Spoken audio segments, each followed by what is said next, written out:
Tozo ya mot d'ordre de chef de l'État. Ce qui a m'équipe pas décréter guerre contre Rwanda. Mais Rwanda est côté à la poussière. Ah bon? Je vous l'ai dit, Rwanda est côté à la poussière parce que ngai na yebi Rwanda très bien. Kwa nyonso ya Rwanda na yebi yango. Babeza munene komina ngaliema. Ah, kutu komina ngaliema eza munene. Rwanda tozwa lokola masina. C'est ça.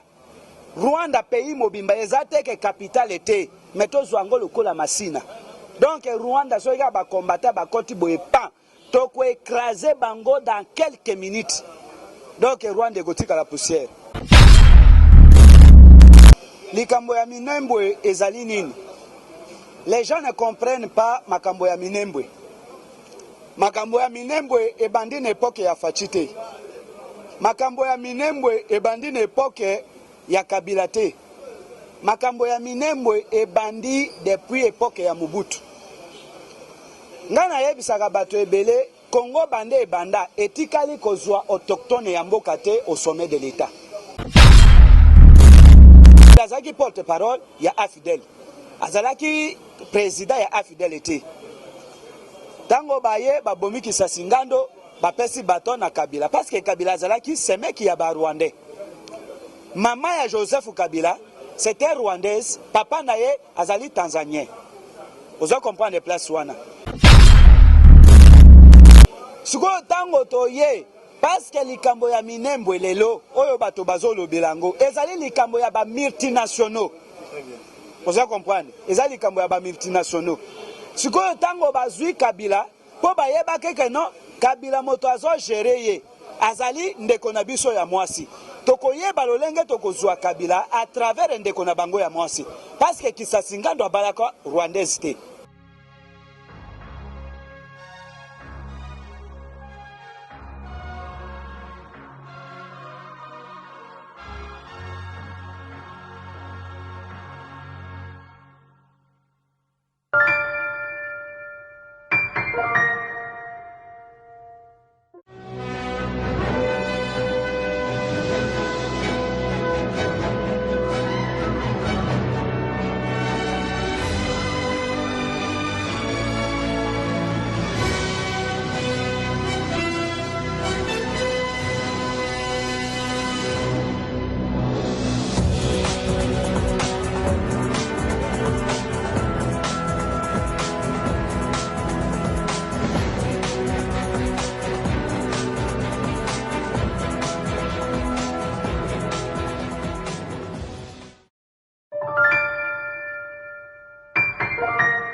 Je sais que vous nous suivez partout dans le monde. Na pesi mote na ba congolais nyonso bazalaka branché connecté na ba internet na bike ba actualité ko beta mouvement et ko sala nungu et ko sala batu mutusu pasi ba mutusu bazi sala bango esengo République démocratique du Congo mutu moko te a beta magina et soit a mis sala pour koma congolais za grâce na zamende to koma ba congolais.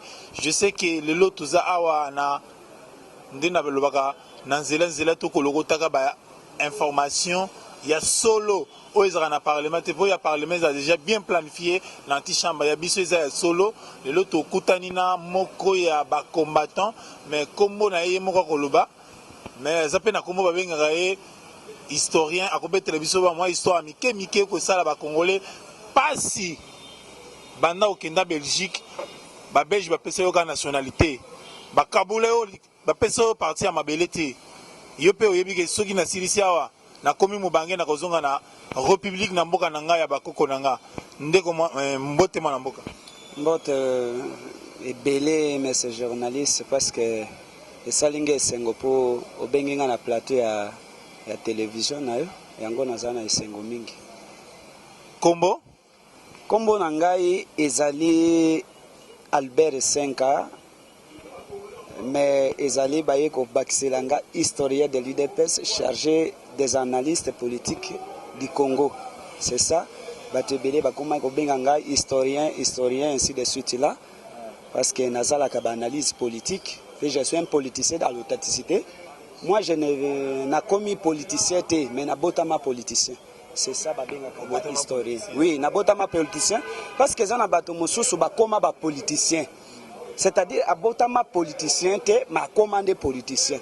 Mais ngai na botama politicien Ndenga Nazali. C'est-à-dire, Nazali politicien à l'authenticité, mais il y a des politiciens à ramasser. C'est ça le problème. Ma référence TV est partout dans Mokili Mobimba. Ma référence TV est Zoya Biloko ya solo. Le lobo découvrir historien de l'IDPS dans ma référence TV. Napesi Mbote na Yemoko la patronne là où elle est. Je les salue en passant. Boni sango. Sango eza bien, Mboke eza bien, Sate eza bien. Tout va bien. Chef de l'État se rend dans la Goma. Oui, parce que bato ebele babanda koloba ke non, Félix azobanga Goma, azokoka kokende Goma te, azodevie Goma. Mais yango nazotuna bato oyo babanda koloba ndenge wana. Est-ce que bakoloba lisusu nini? Po Félix ye wana aza déjà na Goma. Siko bato babanda koloba ke Félix azobanga Goma, biso tango tozalaki na opposition, tobangaka Est te. Mais siko tokomi na pouvoir, tobanga lisusu Est. Mais chef de l'État ye wana na Goma. Siko bato babanda koloba ke non chef de l'État azobanga kokende Goma. Bakoloba nini? Bato babanda koloba ke non eza mabele ya kamere, donc soka kiti na Goma ba osala sabotage. Est-ce que oyoki ke basali sabotage? Parce que bato ya biloba lo bebele, ok patango tozoloba ke IDPS ezali parti o ezali ko incarner Congo mobimba. Pesa locomotive ya politique ya Congo mobimba. Est-ce que oyoki des autres de salami na Goma? Est-ce que oyoki ke o ba saboter chef de l'État na Goma? Parce que bato babanda ko lo biloba lo bawana minoko na bango ekangami. Parce que bayebi ki efachite, bayebi IDPS te, bayebi pe ba combattant ndenge bazalaka te. IDPS c'était un état d'esprit. Tango oyoki kaka IDPS akiti même na kati ya Rwanda, Kagame akofetola te. Parce que oui, azobanga. Po ayebi ke ba combattant wana bazalaka peuple congolais wana. Excusez, on moni ba soldat rwandais. Soki batie biso na chat de tir penda na ba rwandais boy, ba okoka bitumba te. Ba okoka te. Yango wana oyo kaka na époque ya Mobutu ba congolais, ba DSP, ou bien ba SARME, ou bien ba SETA. Donc bazo soit biso partout dans le monde pour te tokende ko bunda bitumba. Parce que ba congolais, ba combattant congolais, bazalaka très méchant. Ata biso na kati ya Rwanda. Soki kaka IDPS akiti na Rwanda, Kagame akukima. Omi, seka beaucoup ebo pas coin. Bako kima bako pakata mbango bako za disperser. Po ba yebi ke non. Na référence te pesi pe yokason en passant, te pesi mote yokason, te pesi mote en passant. OK. Parce que bako yeba ke non, bato yo baye. Eza lokola histoire ya Israël. Les 4 lep oyo babengana bango na mboka ya Israël. Mais nzala esui bango esui balobi non biso toko kufa na nzala te. Et faut tokende ko affronter pays ya ba voisin. Tokende ko luka biloko ya kolia. Bible ezoloba ko tambola na bango a marcha na bango. Donc ba coup de pied na bango. Ezo sa lokola ba chat de combat. Donc bato ya mboka wana nyonso fui. C'est ça l'IDPS. Soki kaka tokoti na Rwanda boye okoyoka keno ba kombata ya IDPS baye ba Rwanda nyonso ba okima na bango. Parce que baye ba ke bato wana bazaka ba guerrier. Pardon? Biso tozo zelande mot d'ordre ya chef de l'État parce que combattant ça après ya kokende. Tozo ya mot d'ordre ya chef de l'État. Soki kaka meki pas décréter guerre contre Rwanda. Mais Rwanda ekotika la poussière. Ah bon? Je vous l'ai dit. Rwanda ekotika la poussière parce que ngai na yebi Rwanda très bien. Kwenyoso ya Rwanda na yebi yango. Babeza munina komina ngaliema. Ah, kutu komina ngaliema eza munene. Rwanda tozwa lokola masina. C'est ça. Rwanda pays mobimba ezate ke capitale était mais tozwa ngo lokola masina. Donc Rwanda soika ba combattant ba koti boye pan. Toko écraser bango dans quelques minutes. Donc Rwanda ekotika la poussière. Parce que bango pe bazaka na ba commando te basona na bango ba waka kubuna bitumba te bakima kambango ya distance à 25 km te ba mataka na bango mbate. Mais nous les Congolais, les combattants congolais ou bien les militaires congolais biso ata na ngomba ya mabanga ba commando to bwaki ka cordelette panto mati mais ba Rwanda ba okoka wana te exercice wana ba okoka ngote. Mais dossier que ça la polémique il y a dossier très sensible, mais je pose des questions par rapport à ça parce qu'ils ont déjà dans Congolais et au Congolais belé kanda, guerre malamogo likambo ya minembo tulinga ko expliquer biso minembo ngo na este eza wapi na este eza kote nini bako welela bandeko wana ya ngambo wana ya Rwanda Buganda Urundi bako welela nini na mboka wana ya minembo nini ebatemi kuna onzamba pesa biso moko ba congolais to ko découvrir yango te. Bon omoni na kosenga yo na plateau tuninga question moko eza trop vaste mais pesanga ta ebele pour te na expliquer ba congolais na expliquer pe opinion nationale et internationale ba congolais bazolandanga na libanda ezali historien de l'UDPS donc chargé ya politique congolaise likambo ya minembwe ezali nini. Les gens ne comprennent pas makambo ya minembwe. Makambo ya minembwe ebandi na époque ya Fachite. Makambo ya minembwe ebandi na époque ya Kabila te. Makambo ya minembwe ebandi depuis époque ya Mobutu. Ngana yebisaka bato ebele Congo bande ebanda etikali kozwa autochtone ya mboka te au sommet de l'État.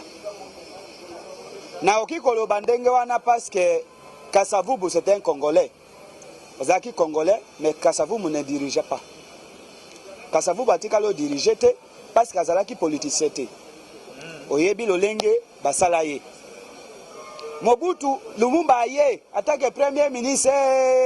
Oyebi la communauté internationale et loko basalaye.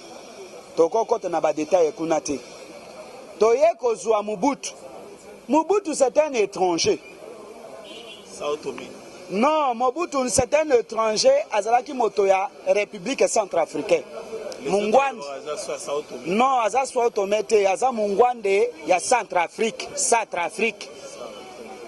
Mobutu bato bachiaye ba écarté ba congolais nyonso c'est la communauté internationale concernant Belgique parce que loko wana basala ngo ndenge ni moyen bazo autochtone congolais pour être ba pesa ye pouvoir à cause de la souci à bandeko na ye il faut bazwa un étranger batia yo au sommet de l'État congolais et en même temps la communauté internationale ba instaura ka programme moko boye il y a Congo est à la ferme mondiale ou bien marché mondial moyen bazwa congolais batia ye pour ceux qui bazui congolais et comme la Congo est comme État bazui Mobutu pour être à travailler donc na intérêt ya communauté internationale ainsi de suite États-Unis d'Amérique parce que azalaki salanja ya États-Unis d'Amérique mais ba européen le la Congo ezalaki ferme mondiale ou bien marché mondial ba bango nyonso bazali kozwa nini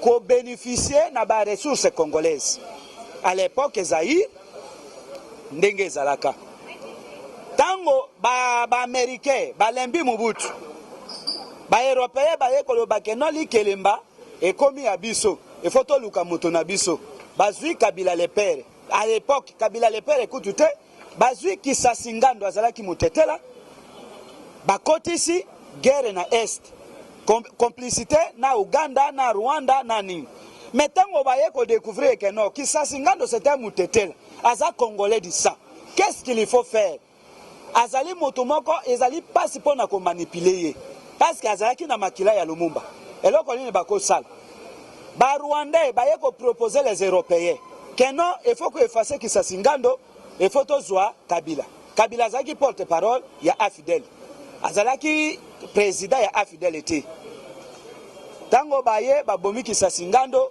bapesi baton na Kabila parce que Kabila azalaki semeki ya ba Rwandais maman ya Joseph Kabila c'était rwandaise papa naye azali tanzanien. Vous comprenez les places wana. Suko tango toye parce que likambo ya minembwe lelo oyo bato bazolo bilango ezali likambo ya ba multinationaux. Vous comprenez? Ezali likambo ya ba multinationaux.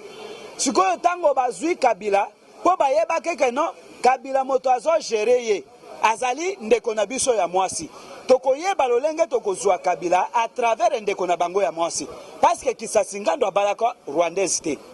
Vous comprenez? Ba Rwandais ba ye na diplomatie na bango basali diplomatie na bango tango basali diplomatie na bango ba réussir ba bomi Kisasi Ngando na na plantation ya café na nini na Butembo.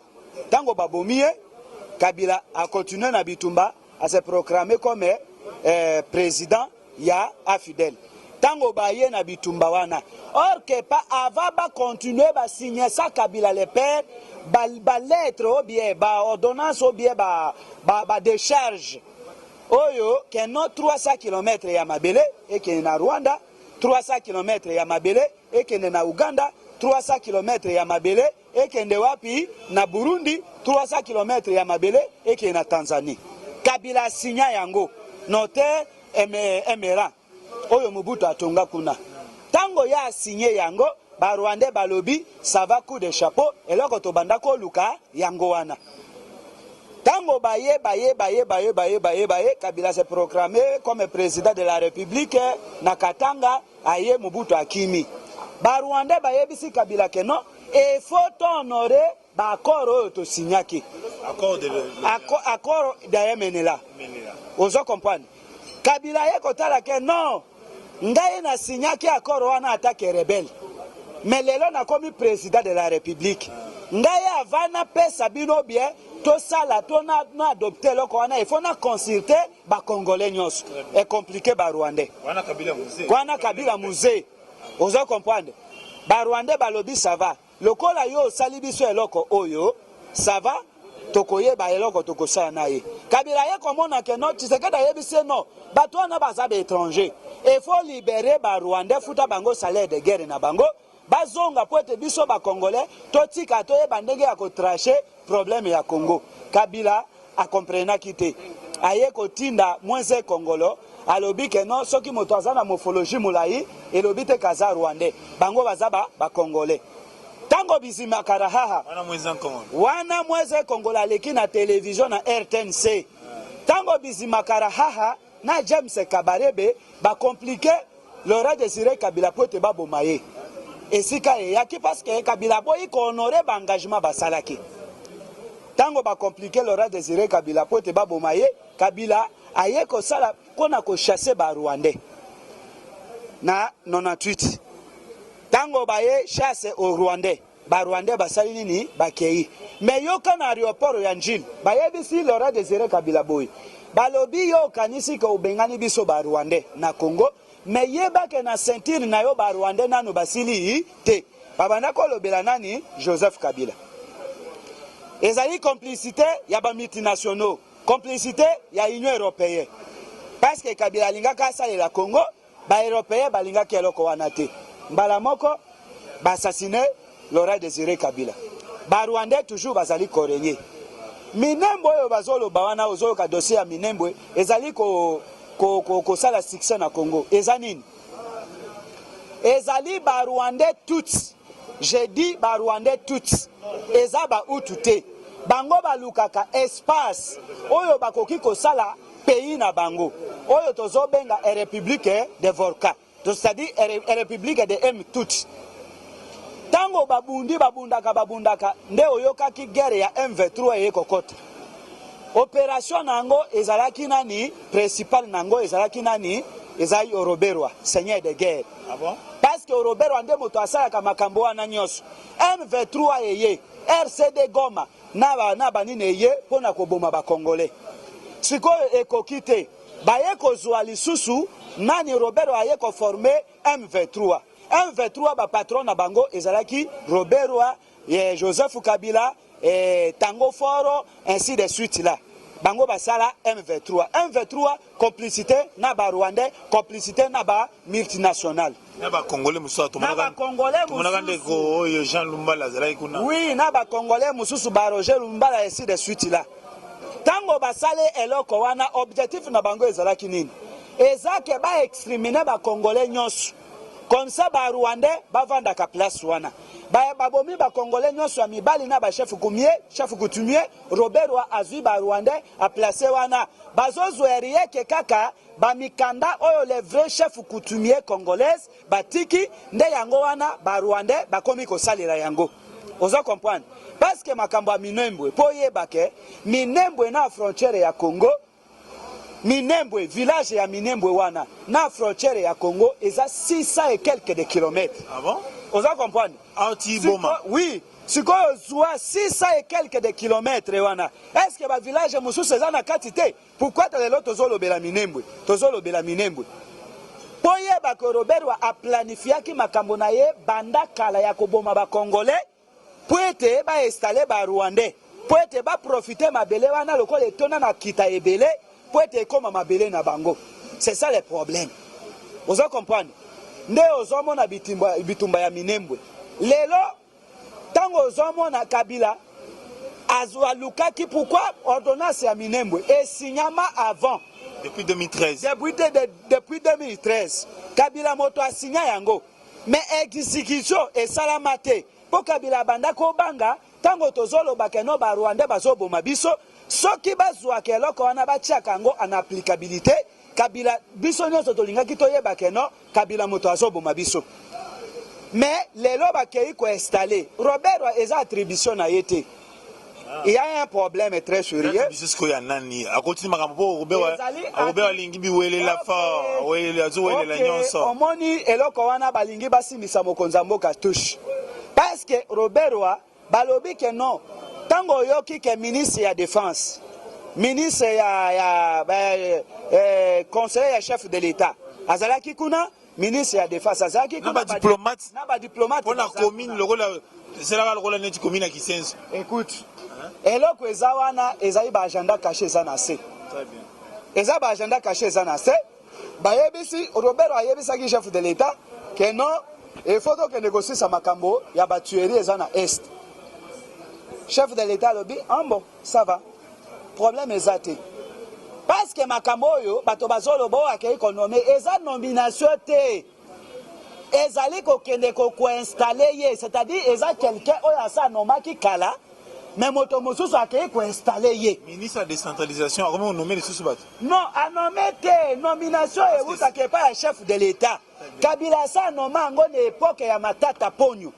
Mais si koyo po ba exécuter yango, ba frenaki yango bazwaki dossier wana ba tia yango na terroir. Vous comprenez? Parce que babandaki ko banga que soki ba kei ko installer bato wana bato nyonso bako comprendre que gouvernement congolais nde moto azali ko sala ba jeu ya bato ko kufa na est de la République démocratique du Congo. Vous comprenez de place wana. Sikoyo problème ezali ke ba simbisa mokonza mboka touche baloba ke non na époque ya Félix Tshisekedi nde ba kei ko nommé Bukumese ya Minembwe ou bien administrateur territorial ya Minembwe. Vous comprenez? Or que pas bango bakende ki kuna pona kotala makambo yo bazoboma ba Congolais kuna ezaki makambo ya ko installer Bukumese kuna. Robert akomi na idée wana ya ko installer. OK, Robert akomi na idée wana azaki kutu na délégation wana te.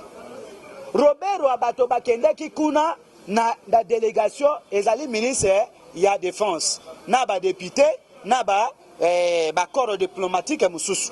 OK, pas Mike Amer na Denis Mukwege bakendeki avant pona ko solo la parce que yokaki makambo ya rapport ya mapingi ezalaki nango il faut on y ba ya ko sala ba enquête ya rapport ya mapingi koma ba Rwandais ba yeko bunda na territoire congolaise na ba Ougandais ba boma plus au moins soki 10 millions de personnes. C'est ça.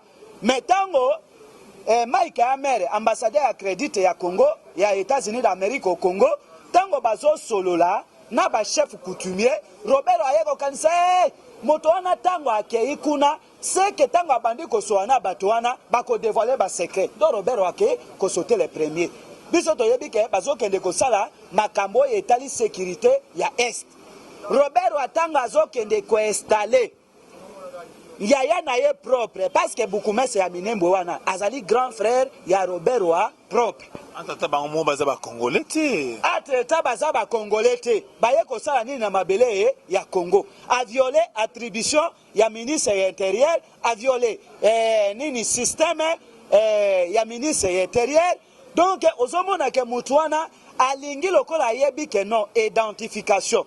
Ou bien rassemblement ezoya. Identification nationale ezana sur le terrain pour te ba pesa bandeko na bango nationalité congolaise parce que yokaki moko na bango ya FCC alobi que non ndenge bozo préparer machine na bino ya identification nationale toko kene na machine wana te toko kene na bic na cahier oza comprendre ndenge alobaki eloko wana c'est kayebi ke ba machine ya ko identifier tous les Congolais et ye eza sophistiqué otieka loboko boye et tsali kebo carte du pays et bimi na village natal na bino soki yo za Rwanda e ko bimisa Rwanda mobimba na village natal na bino nde yango wana oyokaki ancien ministre ya santé ya PPRD alobi ke non biso to ko kende na identification nationale na machine na bino wana te mais biso to ko kende na bic na cahier c'est-à-dire il y a un problème ne loko zoyoka ya minembe wana Robert wa alingi ko s'échapper mais à quelque sorte le malheur est bon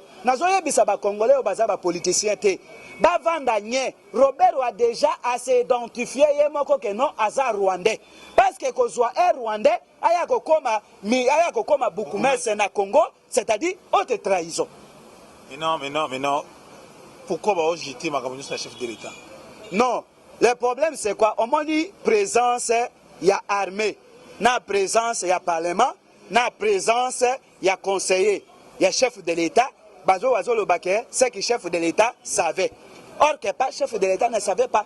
Chef de l'État a tindi bango na makambo mususu Robert Wake ko sala makambo mususu. Il est improvisation. Oui, parce que Robert wa Kamere bazalaka ba malin. Oye bakatela bazalaka ba malin ya mboka oyo. Donc bato moko bazalaka na ba double esprit. Bango bazalaka ba malin ya mboka oyo. C'est ça le problème. Mais non, richesse oyo bako beta c'était que za na minembe.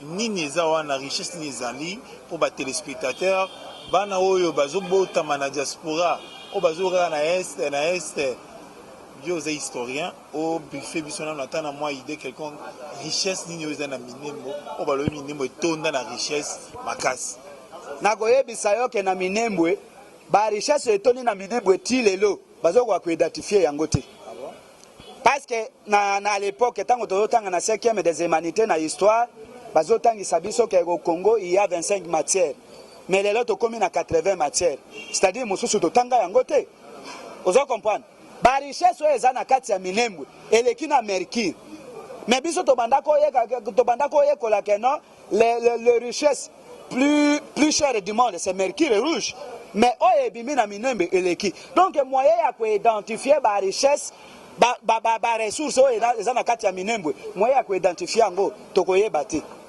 Donc parce que tango ye identifié oy mususu ebimi lobi tango ye identifié oy mususu ebimi lobi est-ce que vous êtes sûr que na Kasai ko inani cobalt kozala na Kasai mais lelo Kasai yango ane ebimisi cobalt na coltan na Kasai lelo na Kasai est-ce que biso to yekola ke Kasai eza na uranium mais uranium ebimi na mboka ya bachibala. Vous comprenez, Congo, c'est-à-dire ezali pays moko potentiel. Oui, c'est ça. Donc, pour avoir la peine au Congo, il faut tous motoloko la Fachi. Parce que Fachi a déjoué, donc, lobbying a déjoué, multinationaux. Pour convaincre motoloko la Bill Gates, ils ont facilité. Mais Fachi a convaincre, ils ont facilité. Donc, pour Congo, il y a Kimia. Et photos wa motoloko la Fachi yango tozolo bake ba richesse eza na kati ya minembwe yango wana ba Rwanda tusi bazo kufela parce que ba tusi bazalaka na espace te na Rwanda oui parce que Rwanda eza ya ba tusi te Rwanda est-ce que ça ba nano juste ba kolo Rwanda en 1959 Rwanda existe parce que Rwanda ezali colonie ya ba Allemand. Burundi ezaki colonie ya Balma. Soki tokei kuna tokende plus loin. Eza Belge était moto a coloniser bango. Mais guerre ya 40 à 45 et ko sala ke Hitler aye ko bebisa biloko ya Belgique nde baye ko confier au lieu ka dédommager kuna na niveau Europe baye ko confier Belgique Rwanda Burundi ezonga na maboko ya Belgique pour être à récupérer babiloko na ye. Donc les vrais Rwandais c'était Hutu. Parce que Batutsi baye na 1959. Bauti na Éthiopie, bazo mata na fleuve Nil, pa bakeiti na Kenya. Baye kokote la boy, likolo. Ozo comprendre, baza pe na Soudan, baza ba peuple nomade. Baza majorité, baza ka minorité te. parce que lelo ba Robert wana ba James Kabarib soki kaka obomi muto biso toza minorité toza na droit ya protection. Mais combien de pays les tout existent? En Afrique, combien de pays les tout existent? Mais biso ba Congolais existent. Mais c'est un trouble na Afrique. OK, parce que bango bazalaka na pays, donc bango bazalaka na posa ya pays oyo bakoki kokuta les miels et les coules comme ça va s'installer place wana. Mais yango wana bazoluka kaka lolenge nini bakoki ko s'installer na Congo. Or que pas Nzambe ya likolo apesi bango mu Congo, apesi biso face pour ko faire voir que non Congo appartient aux Congolais. Il paraît batuti Mobutu abenganaka bango bato bilanga bato basalaka ba ferme la plupart pays batuti batanga ba classe bien te. OK, moto asala ke batuti bakoma na Rwanda à l'époque ezali Mobutu moto apesaka abiarimana ke zwa bato to benga bango babovie. C'est ba bokoli bangombe banyama ba agriculture donc bato bazali ko criticité. Donc zwa bango pote basala kayo bilanga. C'est ça que les tous ayé ko s'apparaître na kati ya Rwanda. Mais les Tutsis n'est pas rwandais. Les Tutsis, ce sont des descendants de Saba. Les Juifs noirs. Pays d'origine na bango est à la Éthiopie. Vous avez compris? Oui. Le pays d'origine na bango est à l'Éthiopie. Le col Éthiopie est à qui pays moko est à Chesserese, Banzala, Maïezate, ainsi de suite. Yango ba palangana na mukili mobim. Babanda ko luke sika ba kolia, esika ba tala basate ya bango. Ozamona basate na bango ndenge ezala. Parce que pays na bango ezali pays Chesserese. Le Rwanda peut vivre pour le Congo si. Mais au Rwanda, ils allaient vivre pour le Congo, papa, des journalistes. Nana yebite que Rwanda va vivre pour le Congo. Tango Mobutu a tiré à Bango, Rwanda bandaki ko vivre te. Vous comprenez? Rwanda bandako vivre te. Mais tango kaka Kabila Koti, Rwanda bandiko vivre. C'est ça le problème.